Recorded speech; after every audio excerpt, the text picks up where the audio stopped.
Happy morning, students. Myself, R. Venkateswara Rao, Senior Assistant Professor of Physics. I am going to deal the applied physics to all of you. Happy morning to all of you.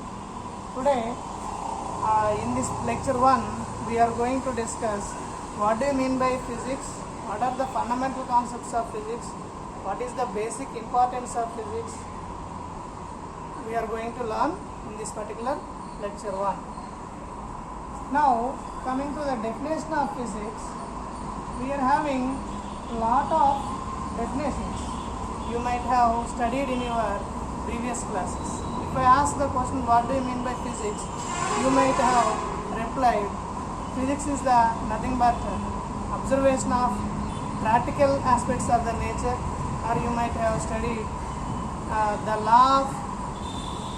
laws of nature in the practical point of view, or practical study of the nature. Like that, you are having lot of definitions. But the universal acceptable definition of physics is nothing but physics is the branch of science which deals with the matter in all its states and energy in all its forms. So, only basic two concepts. One is matter, another one is energy. Luckily, if you observe carefully, in this universe also, we are having these two things only, matter and energy, nothing else. So, physics is nothing but study of matter in all its states and energy in all its forms.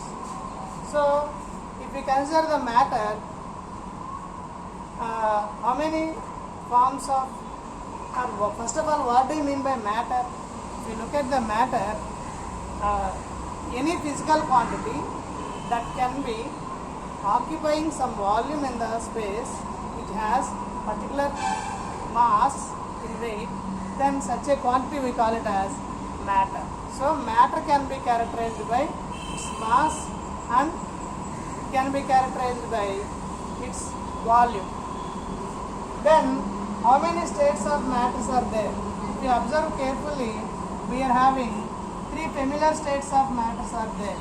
One is solid state, another one is liquid state, and the next one is what we call it as gas state of matter. So, if we consider solid state of matter can be defined by it is having a unique feature, that is, it is having definite shape and particular size. So, solid state, in the solid state all the molecular forces are tightly bound and interatomic forces are very high and the bonding energy is strong and the solids can be having particular shape and particular size. Now, coming to the liquid state of matter. Liquid state of matter can be characterized by the same properties, but the only unique feature of the liquid state of matter is it doesn't have any particular shape, it occupies the shape of the container. For example, if you pour the liquid, for example water, in a bottle, then it occupies the shape of the bottle. If you pour the same water in a vessel, it occupies the shape of the vessel. So, and then coming to the remaining properties. Liquid state, all the molecules are loosely packed, or in other words, we can say that intermolecular forces are very less, and then they can freely move compared to the solid state. Now coming to the gas state of matter. This particular gas state of matter is also having similar properties like liquid state, and hence these two are combinedly known as fluid state of matter. You might have studied fluid dynamics in your intermediate. So fluid in the sense, any state of any matter that can flow is called fluid. So liquid can able to flow in the same manner, gas can also able to flow. Now coming to the basic and unique feature of the gas state of matter is, gas state of matter not only occupies the shape of the container, but it also fills the entire volume of the container. That is a unique feature. Compared to the remaining properties, all the properties of the liquid it satisfies with less intensity. In other words, we can say that the intermolecular forces are very less and the molecular bonding is very less. They are loosely bound. They can freely move in the container molecules. Now, coming to the one more important state of matter, that is nothing but plasma state of matter. What do you mean by plasma state of matter? So, any state of matter which is existing in the form of ions is called plasma state of matter. That means simply we can say that the ionized form of matter, we call it as plasma state of matter. So, where this plasma state is actually existing? If we consider the plasma state is existing in this universe. 90% of the matter is existing in the state of plasma only. How? For example, if you observe the sun, that is or any star, then what is the process takes place inside the sun or any star? If you observe carefully in the sun, the continuous nuclear fusion reactions takes place.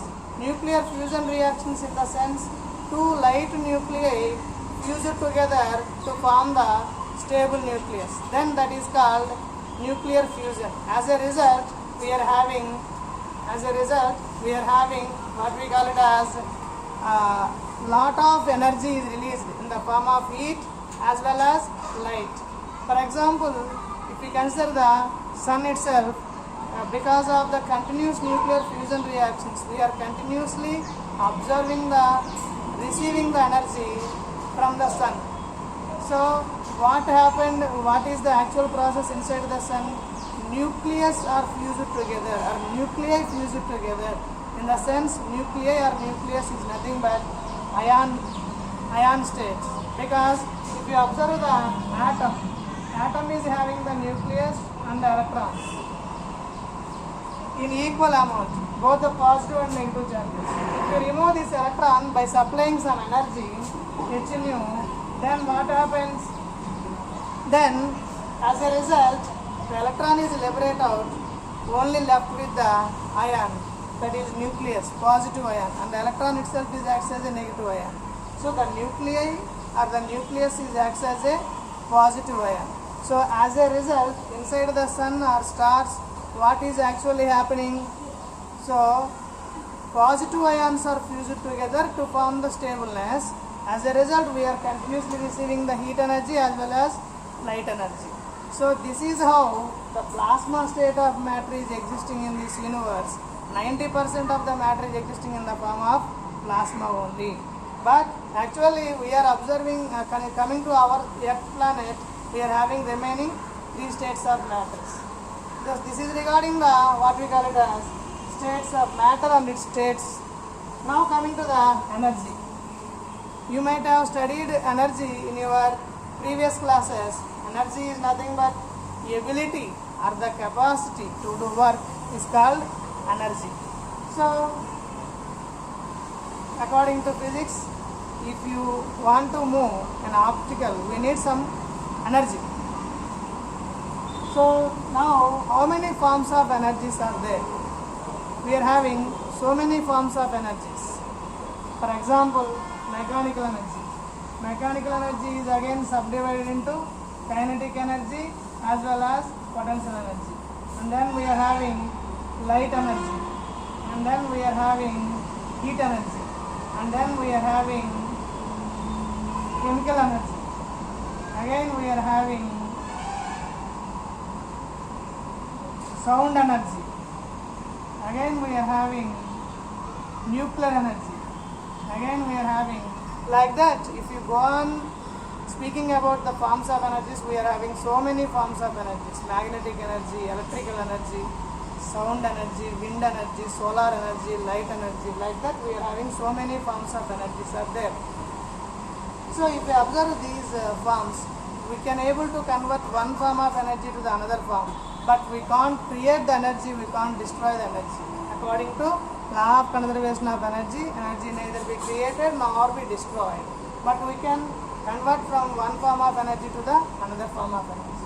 In the same manner, coming to the matter, according to law of conservation of mass, matter neither be created nor be destroyed, but we can able to convert from one state of matter to another state of matter. For example, at normal temperature, gold is existing in the solid state, water is existing in the liquid state, nitrogen is existing in the gas state. If we change the temperature, if we increase the temperature, the gold can melt and it converted into liquid form. In a similar manner, if we decrease the temperature of the water, it is freezes, it forms a solid. Like that, if we decrease the temperature of the nitrogen gas, it became liquefied nitrogen, that is liquid form of nitrogen. In a similar manner, energy can be converted one form to another form. In the same way, matter can be converted from one state to another state. So, according to physics, only two things are existing in this universe. That is the universal acceptable definition of the physics. That is, it is a branch of science which deals with the matter in all its states and energy in all its forms, nothing else. If you observe carefully in this universe also, we are having these two things only, nothing else. Of course, you are studied so many concepts of physics from KG to +2 level. Whatever it may be the concept, if we consider, either it may deals with the matter, or it may deals with the energy, or it is the combination of both, nothing else. So matter and energy is the combination of both, nothing else. Of course, our body is also made up of matter and energy. So if the energy is there, then we call it as living being. If energy is not there, then we call that body as a dead body. Okay, thank you all of you. In the next class, I am going to discuss the importance of applied physics, course outcomes of applied physics. Thank you.